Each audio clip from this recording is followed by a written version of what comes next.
welcome to this lecture. Let me share my slides. So we look at the same content here. So this lecture is, as you know, about models of international trade. We talk about models of international trade, not just because we like models of trade, but because we want to get answers to certain questions. So I gave this lecture a subtitle, which is "Why do countries trade, and what does it do to them?" So what is the effect of international trade on a country? Here is a table of contents. We will, of course, first start with some brief overview. Then we look at a standard simple model of international trade, which goes back to Ricardo. It was developed quite a while ago, centuries, let's say. And we apply this model, which is still very important today, to understand trade patterns of many countries to Ukraine. Once we went through this and we saw under which conditions there are gains from trade, which we should generally expect, then we go to an outlook and look at other models of international trade, give a very short overview, look at further effects of international trade apart from the gains that should occur, and then we also look at the policy dimension of trade before we summarize. So let me start with a very brief empirical introduction. If we think about international trade, well, we would like to know, has there always been international trade between countries? Has it been dominant in certain parts of the world economy, or has it been taking place everywhere? So when we look at the evolution of international trade over a very long period, and here we borrowed a figure from Douglas Irwin. So when we start in the 19th century, 1870, and we go up to today, almost today, so this is 2008 to 2017, so almost today, we see that here we see a trade openness index. So this is a measure of how much trade there is in the world as a whole. We see that it basically rises over time. We see the effect, of course, of the two world wars. So World War I started in 1914, World War II ended in 1945, where trade went down, international trade reduced, but then it would start rising again. In 2007-8, we had the big financial crisis and the economic crisis worldwide coming from the mortgage market in the United States, originating there. We see as of them sort of deglobalization. So that was not just the financial crisis, of course, there was also the pandemic and obvious other international problems at this point, which lead to this sort of effect that we have less trade. Okay. Once we look at international trade from an empirical perspective, and of course we could do much more, then certain questions arise. We would like to understand, and this is the first basic question, why do countries trade? And what do countries trade? So this is the question about the cause of international trade. Once we have understood why countries trade and what they trade, we can ask about the effects of international trade. So how does trade affect society as a whole? We would like to know, everybody taken together, all firms, all inhabitants, all workers, all retired people. When we look at the economy as a whole, how is the economy affected through trade? Then we look at the effect of trade from a more microeconomic perspective. We look at the distributional issues and we ask, how does trade affect individuals? So do actually all workers gain from trade, or do just some subgroups gain? So those with good education, so those with certain educational background, certain professional background. What about the distinction between the workers and the capital owners? So those who invest and those who work, do they all gain? Do some gain? Do some lose? So we look at distributional issues. These questions, they are, of course, central to everything that is related to international trade. They have a very long tradition in the academic debate, but of course, in any public discussion you follow or that takes place on international trade, these questions are the fundamental issues people. The questions matter for countries, for group of countries. Think about the European Union or other groups of countries. This is very important. Matters, of course, for firms, for capital owners, for workers. As I understand, you're in a program that is more directed towards running firms or working in firms. So what will come out of all of this, or of trade theory in general, so a bit more than the lecture today, is if you're a manager and you want to run a firm that exports, that's active on international markets, you need the appropriate technology and the appropriate people. This is a bit a broad statement, and we will understand it in more detail during the lecture. So let us look at the Ukraine as an example. So we would like to understand, why does Ukraine export something? Why does Ukraine trade? And what does Ukraine trade? When we look here at a webpage of the World Bank, and there I should share a different part of my screen. This is now here. So when we look at this webpage of the World Bank, so this is the Zoom page. No, okay. Here. And we search for Ukraine, and here we look at Ukraine in 2019. We look at exports, imports, tariffs, and the address is on my slide, so you don't need to copy this. Then we see here, when we scroll down a bit, the top 5 products that are exported and imported in 2019. And the goods you see that are exported are here. The goods that are imported are here. They are summarized on my slides. So let me return to the slides. So what Ukraine is exporting is primary goods.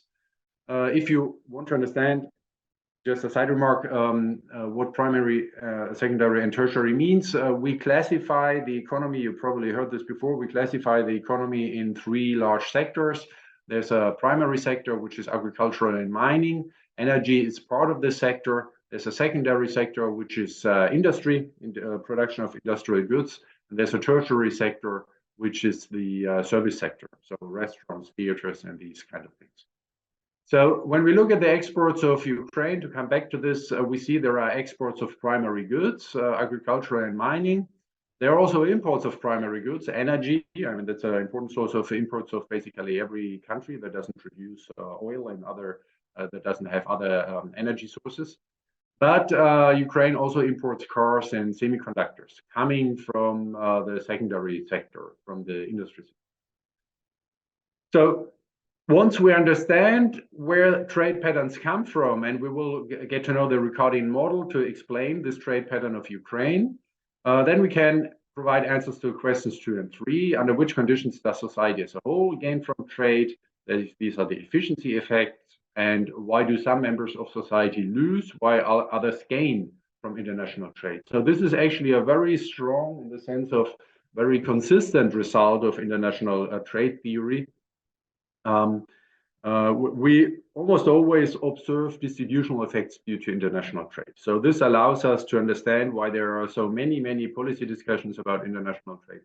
Some members of society lose, some members of society gain. We will come back to this later. So let's start with the first question. Actually, let me give the plan for today, and then we start with the first question.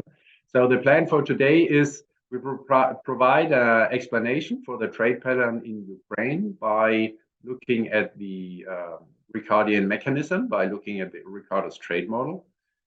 We understand why there should be gains from trade, and then we do an outlook. We go a bit beyond. We ask, could there be losses from trade? This is an important issue. We shouldn't be too naive about international trade. Can there be, or what are the effects on sectoral restructuring? Some industries will expand, some industries will shrink due to international trade. What are the effects on employment and unemployment, distributional effects? And then, of course, we will also look today briefly, but it's an important aspect, at political institutions in international trade. So that's the plan for today. And now we finally start with the Ricardian model and the Ukrainian trade pattern, and want to understand how we can explain Ukraine's trade. So Ricardo is an economist that lived a long time ago, 18th century, 1772. was his birthday. And the model, as we will get to know it today, is of course not the version Ricardo wrote it down. At that time, there was hardly any there was no mathematics in economics. So he made just a verbal argument, but the basic idea comes from him. So what's his argument? He emphasizes technological differences actually across sectors within a country, not internationally. So the basic difference is within countries, technological differences across sectors as the basis of international trade. So what is the fundamental mechanism? We think of two countries, and each country produces two goods. So let's say there's an agricultural good and there's an industrial good. So this is the primary sector. We all need something to eat. So there's agriculture, and we all need something to wear, and maybe we need houses and so on and so on. So there's industry. So there are two goods being produced in a country. The productivities to produce goods differ across countries. They differ within the country, but also across countries. In a sense, we will understand in more detail in a moment. What is productivity? Productivity is units per worker. So if we take a worker in one sector, he or she will produce, let's say, 3 units of whatever we look at, the agricultural good, 3 potatoes per hour in the agricultural sector. And the same worker could produce 3 bicycles per hour in the industrial sector. So then the productivities would be the same. The units produced per worker are always the same. But the basic assumption will be, or there will be international trade when these productivities differ within the country and across countries. As a consequence of this, the relative production costs, they differ across sectors. So when you have one country where workers are very productive in the agricultural sector relative to industry sector, and in another country the opposite is the case, then in autarky, so when countries do not yet trade, so we assume the countries are all closed, all countries in the world don't talk to each other, they don't trade, then in this hypothetical autarky situation, the relative price of goods differs between countries. So in one country, agricultural goods are very cheap relative to the industrial good, and the other country, this is not the case. So when the relative price differs in autarky between countries, then of course under international trade, there will be exchange. The country that has a abundant good, as it's then called, a good that has a relatively low price, can of course export this good and will import the good that is relatively cheap coming from abroad. So what's the classic example by Ricardo? Before we look at a model in detail where we understand these arguments much better than with words, the classic example by Ricardo is that there's just one factor of production, labor. This can of course be generalized to capital, to human capital, to land, to energy, all sorts of things, but we just have one factor of production. Then the technologies in England and in Portugal, they differ. So the production of wine is more productive in Portugal. The production of cloth, so clothing, trousers and shirts and these kind of things. The production of clothes is more productive in England. I mean, that's not hard to imagine. No, there's no sun in England. It always rains in England, as we all know. So we can produce wine only in Portugal, but industry goods can be produced better in England, at least at that time, compared to Portugal. So as a consequence, Portugal has an advantage in the production of wine. Wine is relatively cheaper in autarky in Portugal than in England. Therefore, Portugal will export wine and England will export cloth. So let's become a bit more careful about this argument. Let's look at a economic model. So we now look at a modern model of the Ricardian setup. As I said, Ricardo didn't use equations. So let's first be precise about technological differences. So let's imagine Ukraine produces industrial goods and agricultural goods. Of course, there's a service sector, but we simplify things to the extreme. There are just two sectors, agricultural sector and the industrial sector. The industrial good X is produced with labor, LX. So LX is the number of workers, as it's written here, the number of workers that are active in this industry. And LY is the number of workers that are active in agriculture. So these are head counts. You can measure L, of course, in many dimensions, hours or individuals, or so this is head count, or you could take productivity into account, but here this is just the number of workers. And then there's an A and a B, which are productivities for labor. So the units per worker that are produced, the units per worker that we already mentioned, we already talked about here. Then we assume there's full employment. So this is total labor supply L, and workers either work in sector X or in sector Y. And then when you put these two production functions up here into this labor market clearing condition, and this is done down here, then with one simple step, you end up with this line, which is called the production possibility line. And we see this line here actually on this figure, where we plot the industrial good on the horizontal axis and the agricultural good on the vertical axis.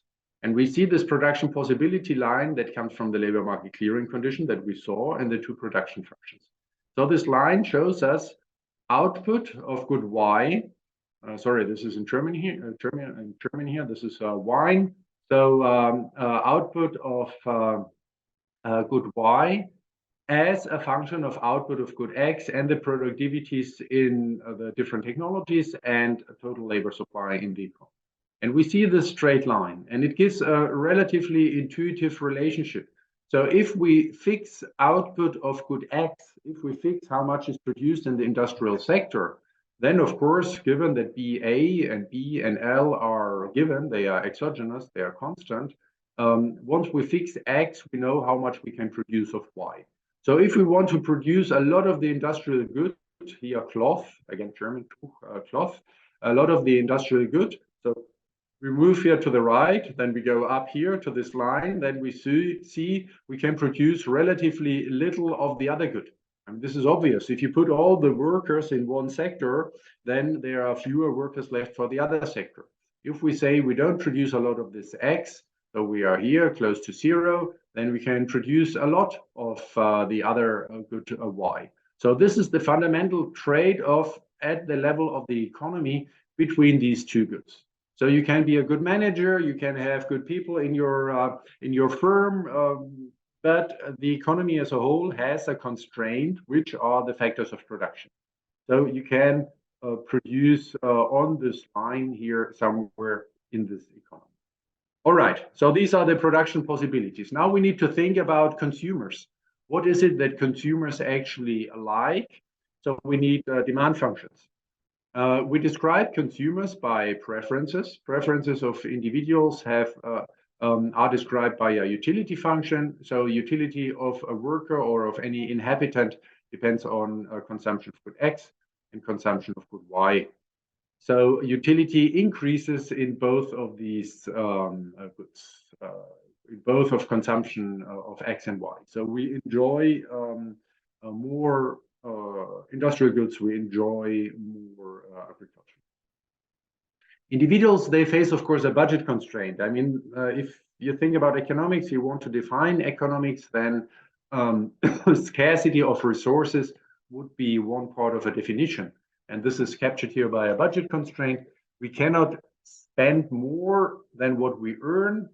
So what do we spend? This is the price of good X. This is consumption of good X. This is our expenditure for the for this industrial good, and this is our expenditure for the agricultural good, price of good Y times consumption of good Y, and this is total income. So this is our constraint. If we have less income, then we can spend less. If we have more income, then we can spend. We can rewrite this budget constraint at the household level to give us a consumption line. This consumption line tells us how much can we consume of good Y if we consume so and so much of good X. So if you think about what we said before, then you can draw a nice parallel here. Here we saw at the level of the economy as a whole, if we produce so and so much of good X, industrial good, then we can only produce this amount of Y. So there was a constraint here at the level of the economy. We have exactly the same constraint, qualitatively speaking, exactly the same constraint at the level of the individual. If your income is fixed, prices is something we cannot influence anyway. As a consumer, we are small, prices are given by the market. Then if we choose we want to consume so and so much of good X, then this fixes how much we can consume of good Y. And this is actually what we see here in this figure under autarky. So we are in this hypothetical situation where countries don't trade. Then we have here our production possibility line that we saw earlier that comes from technologies.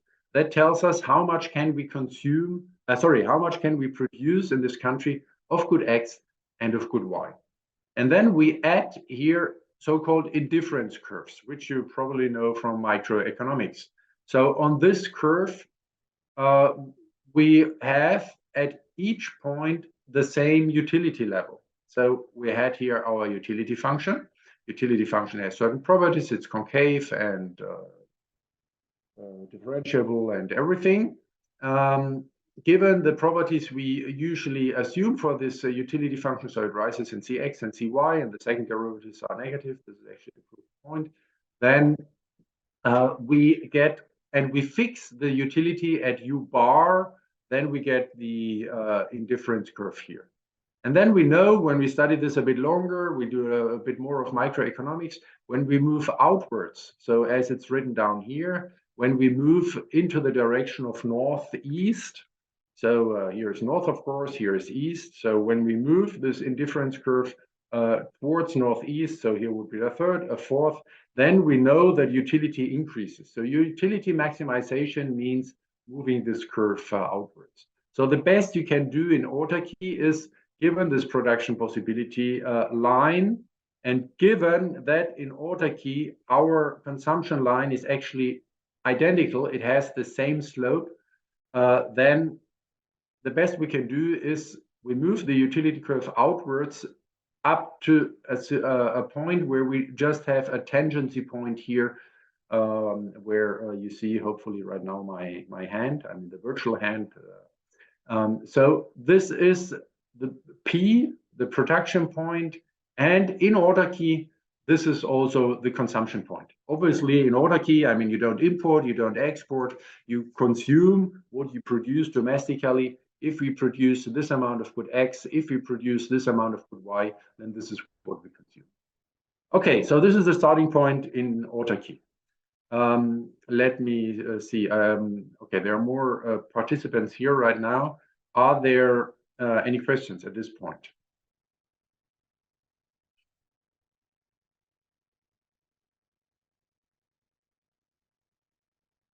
So if there are any questions at any point, just interrupt me, just start talking, and then I can reply. So this is the starting point. We're in autarky, and we consume what we produce. Now, let's move on. So this is what I already said. We produce and we consume what we produce. This must be the case. There are no export, no imports. This is a closed economy. The relative price is the same as the relative productivity. So the production possibility line is on the on the consumption line. They are identical. Now let's come to the first issue and a very interesting issue about international trade. Are there gains from trade? So let's see that in this setup, there are actually gains from trade. So we allow for international trade. So what is the immediate effect of international trade? Well, the international relative price, Px to Py, differs from the autarky price, Px, Py. This is very, very likely. Why is it likely? Let's return to our consumption line. What we consume, what we can consume of good Y depends on how much we consume of good X and the relative price, Px relative to Py. And this relative price is determined in autarky by productivities of firms. And now when we come to international trade, the productivity of firms, the relative productivity of firms, the A to B internationally, is very likely different from Ukraine, from Germany, from China, from any other country we can think of, because any country is small compared to the rest of the world. So we have a different price. And the question is, what does this different relative price do to utility of inhabitants of a country? So the immediate effect is that the consumption line that comes from the budget constraint, as we saw before, it will change. It will rotate. So this px divided by py will take a different value. So 1 unit of good x, consumption of good x, can be now exchanged for px star, py star units of y. Let's look at this graphically. This is simpler to understand. So we have the same figure from before, or at least the same structure as before. We have the industrial good X on the horizontal and the agricultural good Y on the vertical axis. We see here that doesn't change, of course, the production possibility line for the economy, whether the economy trades or whether the economy is closed. That doesn't matter for the production possibility line. Remember, the production possibility line is determined by how many workers we have. This is this L. And it's determined by the technologies, by the productivities of workers in these two sectors. And when we allow for international trade, the productivities in the first instant, in the first year, and the first 2 years, they don't change. So this production possibility line is unchanged. And here what we see, the P, this is a production point from autarky. So we just copied this, so we can imagine that we copied this this production point to here. And we can imagine that in autarky, we had here our indifference curve. Now, what does international trade do? It shifts our consumption line. The consumption line was here on the production line. It shifts our consumption line, it rotates it. And now we can move our indifference curve further to the northeast. This is what we said before. When we move the indifference curve outwards, our utility increases. So the simple fact that the international prices change, so the px here divided by py, they all now have asterisks, so there should be actually asterisks here, sorry. Let me add this for a moment. We are here under international trade, so here we have all asterisks. So this is no longer the autarky prices, but the prices under international trade. So I hope you can see this.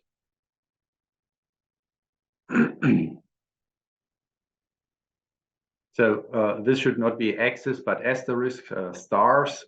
So the first effect of international trade is to change the relative price such that when we remain at the production point that we have from autarky and only the prices change, this already gives gains from trade. So the first source for gains from trade is that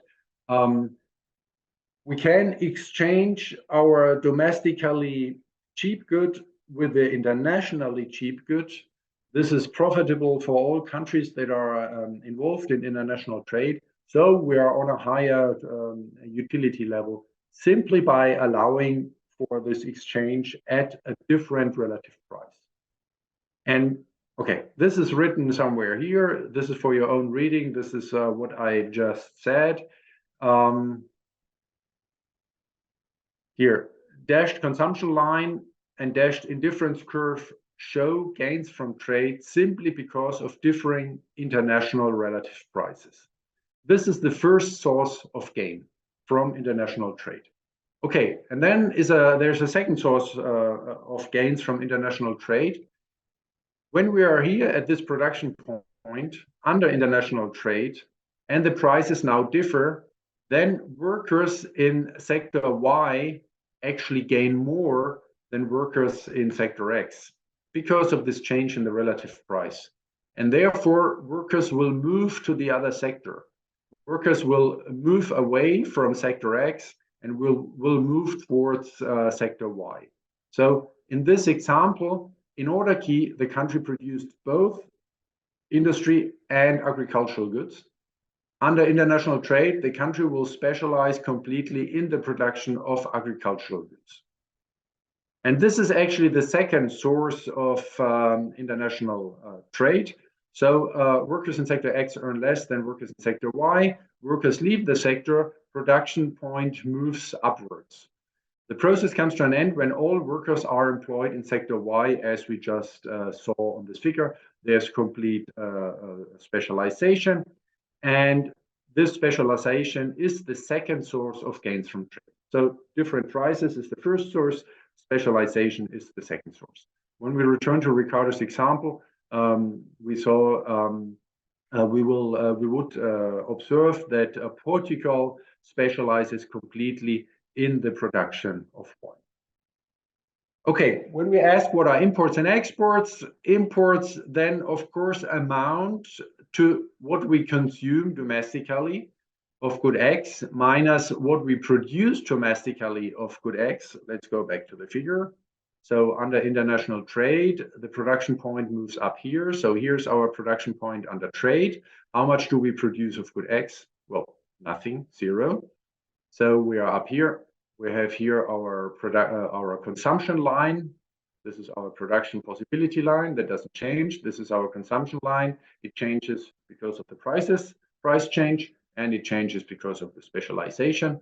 And we are here on a higher utility level. We have gains from trade, and there's complete specialization. So we don't produce anything of good X. We consume quite a bit of good X. This is actually what we see here. Here is our consumption point.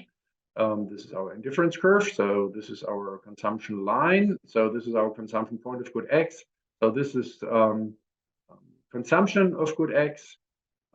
Production of good X is zero. So we import everything. All industrial goods are imported by this country. So the imports of this country are consumption of industrial goods. What are the exports? Well, the exports, or to be more precise, the value of exports is what we produce. BL. No, B is productivity in the in the agricultural sector. L is total labor supply. All workers, because of complete specialization, are in sector Y. So we subtract what we consume. So something is left over. This is what we export. And the price times the quantity gives the value of exports. So can we understand Ukrainian trade patterns by this model? Ukraine should have a comparative advantage in the primary sector. We saw that Ukraine exports agricultural goods. It imports energy, but it imports industrial goods as well. So, okay, Ukraine is not completely specialized, of course. This is a very simple model by Ricardo. The Heckscher-Lean model would be more would be the next step and would give slightly detailed, different answers, but the idea is exactly the same. So here it's just an extreme prediction. So Ukraine specializes in the production of agricultural goods and imports then, of course, industry goods, as we saw in the data. So the productivity in the agricultural good sector relative to the productivity in the industrial sector in Ukraine is higher than in the rest of the world. This is why Ukraine specializes in production of primary goods. Are there gains from trade for Ukraine? Well, yes, we should expect there are gains from trade, but there are a well-founded answer is something that would require more analysis. Okay, so let me ask again. We are good in time before I come to a general look at international trade and some general questions. Are there any questions from your side?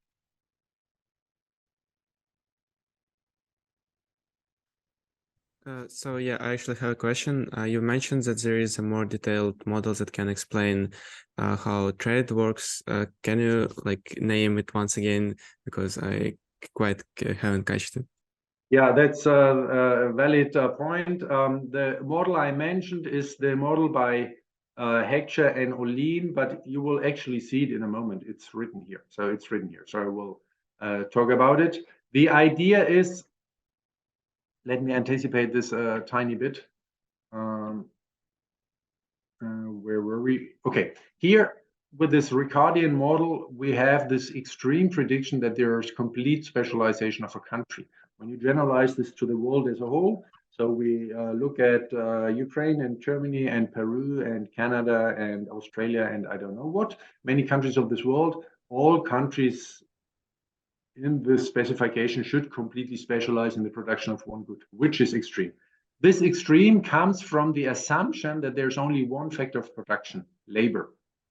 And the big extension in trade theory was the big next step was the development of a model by two Swedish economists, Heckscher and Ohlin, that emphasize that, of course, there's not just labor, but there's also capital and there is land and many other factors for production.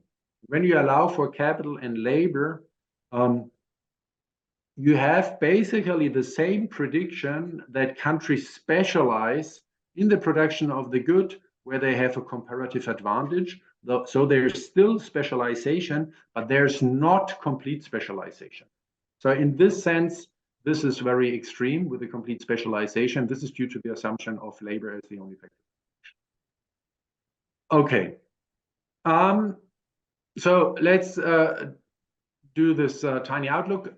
When we go a bit beyond the model, when we also stay for a moment within the model, why is there international trade? So within the model, there are differences in national pre-trade relative prices coming from differences in relative productivities.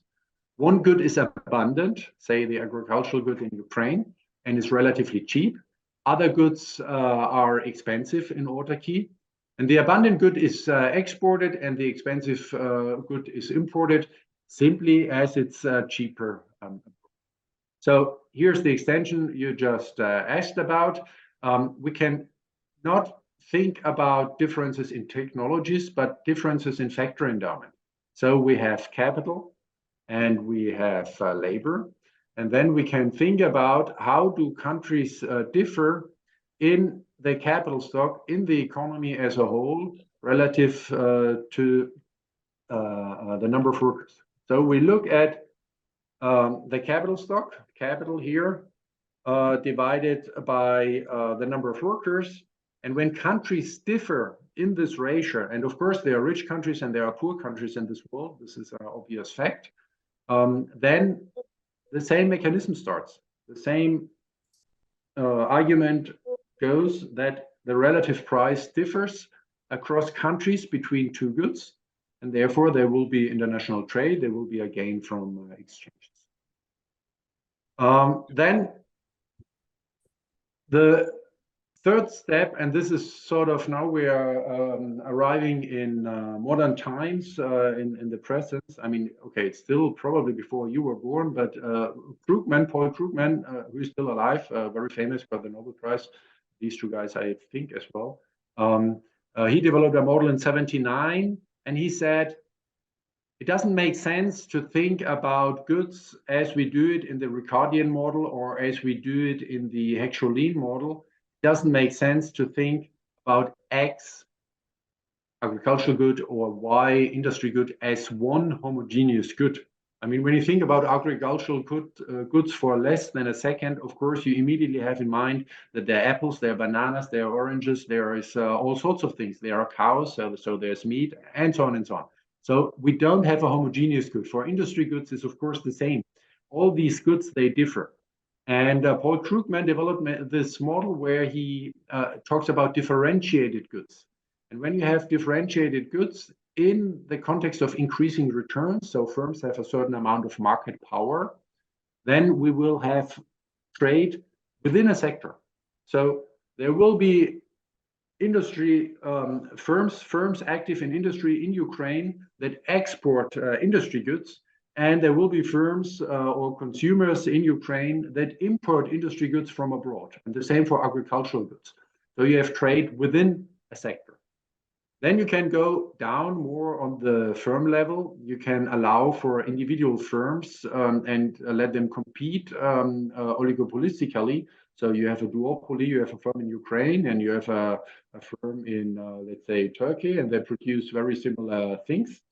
And they compete with each other. And due to this competition effect, there will be export from Ukraine to Turkey and from Turkey to Ukraine of the very same good.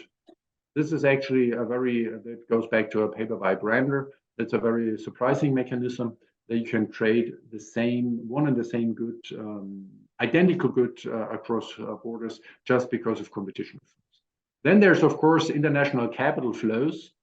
When investors invest in firms in Ukraine, or when investors invest in firms in Germany, then they own a part of the firm in Ukraine. They own a part of the firm in Germany.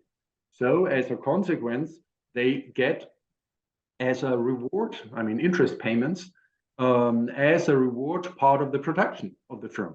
So if you have international capital flows, you have at the same time international trade, simply because there's trade as a reward for the investment coming from abroad. And finally, this is the most modern approach. This goes back to Melitz. In 2003, he published a paper where you have differentiated goods, as in Krugman, and you have heterogeneity in technologies, as in Ricardo. And there we can also see trade patterns where the most productive firms, they export, and the least productive firms, they produce for the domestic market. Okay, so did this answer your questions, or are there any further questions? Yeah, well, thanks.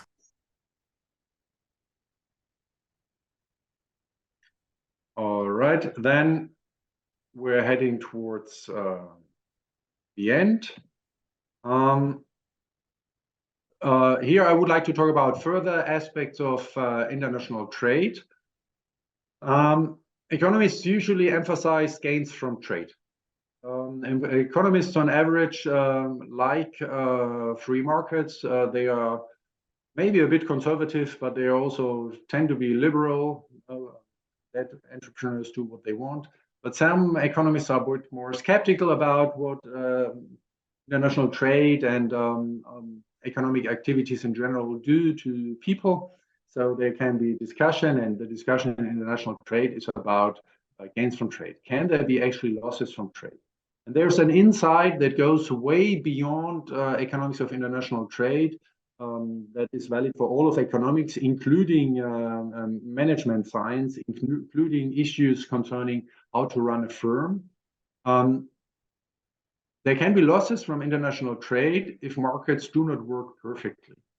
To put it different, we saw gains from trade because we assume all markets work perfectly. What does it mean, all markets work perfectly? There's no market power. I mean, in the Ricardian model, in the Heck-Jolien model, all firms act under perfect competition.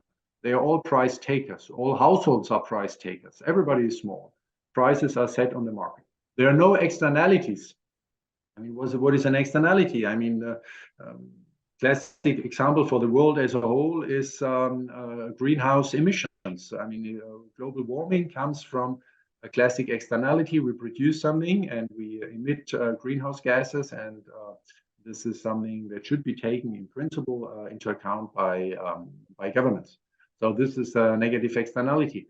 There are public goods like education. I mean, in some countries, Anglo-Saxon countries, education is private. You pay for education.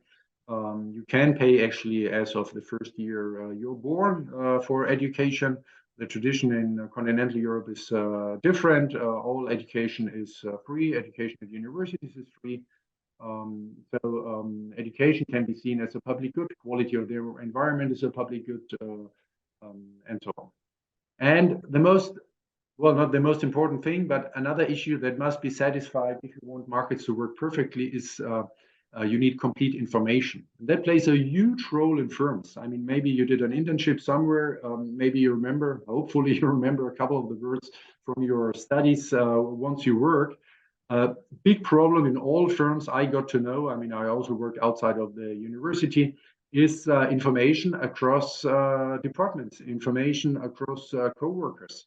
And there are always informational frictions. And as soon as some of these aspects are present in markets or in firms, in organizations, generally speaking, markets don't work perfectly, and then we could have losses from trade. What is also important, this is discussed a lot, is this industrial restructuring. We saw the specialization from autarky to the international trade. We saw this above. This is sometimes, rarely, but sometimes modeled in classic trade theory. In Ricardo, we always have full employment. There's no problem with unemployment. But it's a big topic in very modern models. So they were published 2010 onwards, where the very modern models of matching and international trade. So there we look at the downside of international trade through at least temporarily more employment.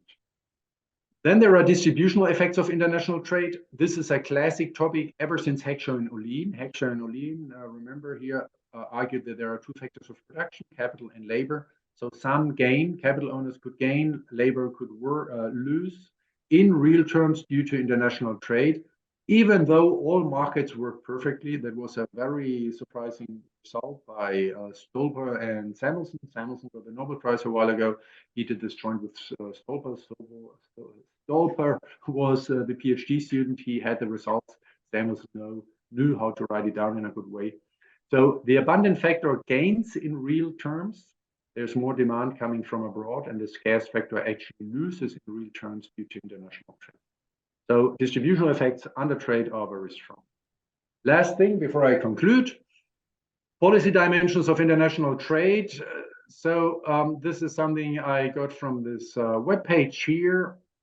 When you want to be a manager of a firm, here's the conclusion. When you want to be a manager of a firm or work in a firm that exports, well, you need the right technologies. You need to be in the right sector where you have the country has a comparative advantage. You should have good workers with good education, but you should also understand trade rules.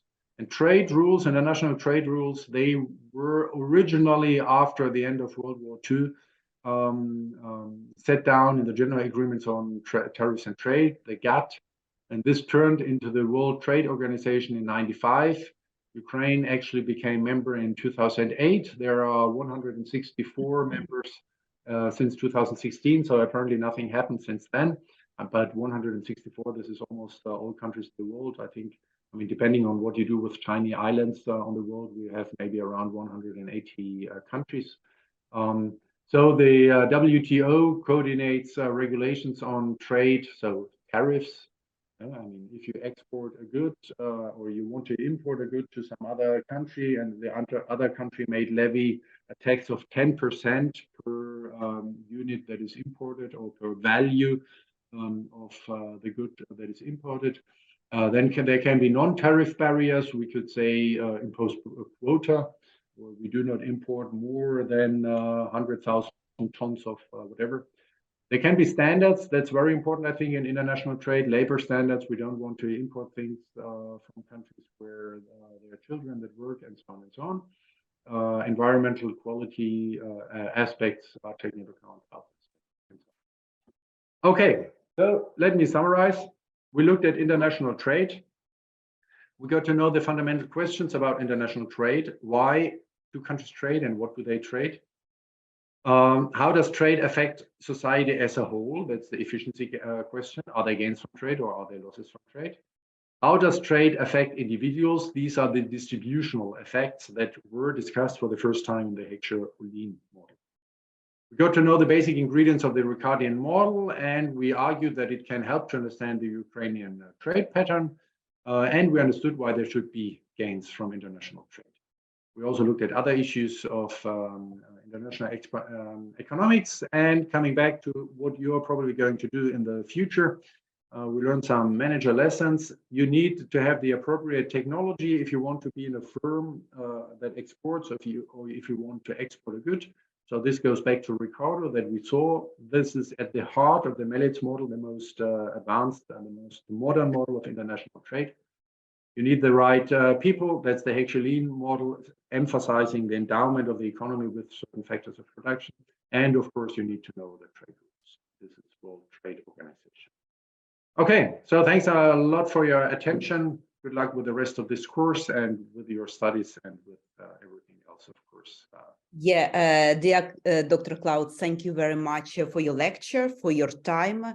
Today it was really very difficult night and morning in Ukraine, but I hope, I believe for sure in the nearest future, it will be peaceful time and our students will use all this knowledge received just from our webinars. Thank you again very much for your time. Thank you. You're welcome. You're welcome. All the best. All the best. Thank you.